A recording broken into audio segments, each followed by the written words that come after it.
ఈరోజు ఇది వాకిలి కడిగి పనైపోయిందా? ఈరోజు ఇది వాకిలి కడిగేసి ముగ్గు వేస్తుంది అని అంటూ ఉంటుంది బామ్మ. అలా అనేసరికి ఏంటి ముగ్గా? అనైతే షాక్ అవుతూ ఉంటుంది భాను. అలా షాక్ అయ్యేసరికి ఏంటి నేను ముగ్గు వేయాలా? అని చెప్పేసి భాను అనేసరికి ఏంటి ముగ్గా అని సాగతీస్తున్నావు? నీకు ముగ్గు వేయడం రాదా? అని బామ్మ అడిగేస్తూ ఉంటుంది.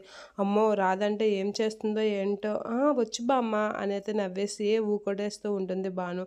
అలా ఊకొట్టేసరికి నువ్వు ఇప్పుడు ముగ్గు వేస్తే నేను చూడాలి అని చెప్పేసి అంటూ ఉంటుంది బామ్మ. ఇక ఏం చేయలేక భాను అయితే దా కలర్స్ అవన్నీ పట్టుకొని వెళ్ళి వాకిలి అవన్నీ తుడిసి ముగ్గు అయితే వేస్తూ ఉంటుంది. అలా కడుగుతూ ఉంటుంది. అదంతా కడిగి తుడిసి నీళ్ళు అవన్నీ చల్లుతూ ఉంటుంది భాను.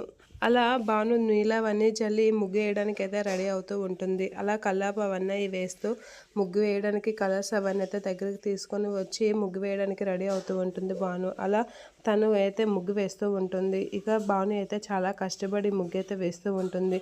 అలా ముగ్గు వేసి ముగ్గునైతే కంప్లీట్ చేసి హమ్మయ్య ముగ్గు పూర్తయిపోయింది, ఈరోజు గండం పూర్తయిపోయింది అనైతే అనుకుంటూ ఉంటుంది. ఎలా అయినా బామ్మగారికి నీ ముగ్గు చూపించాలి అని అనేసరికి ఏంటి వేసావా ముగ్గు అని చెప్పేసి బామ్మ అంటూ ఉంటుంది. అలా అనేసరికి వేస్తాను అని చెప్పేసి చాలా ఆనందంగా చెప్తూ ఉంటుంది బామ్ను. లెగవైతే చూస్తాను అని చెప్పేసి అంటూ ఉంటుంది. బామ్మగారు చూడండి అని చెప్పేసి చాలా ఎగ్జైట్గా చెప్తూ ఉంటుంది. ఇక ముగ్గును చూసి బామ్మ అయితే షాక్ అవుతూ ఉంటుంది. భాను అయితే తన ముగ్గును చూసి మురిసిపోతూ ఉంటుంది. ఆ ముగ్గును చూసి బామ్మ అయితే అలా చూస్తూ ఉండిపోతూ ఉంటుంది.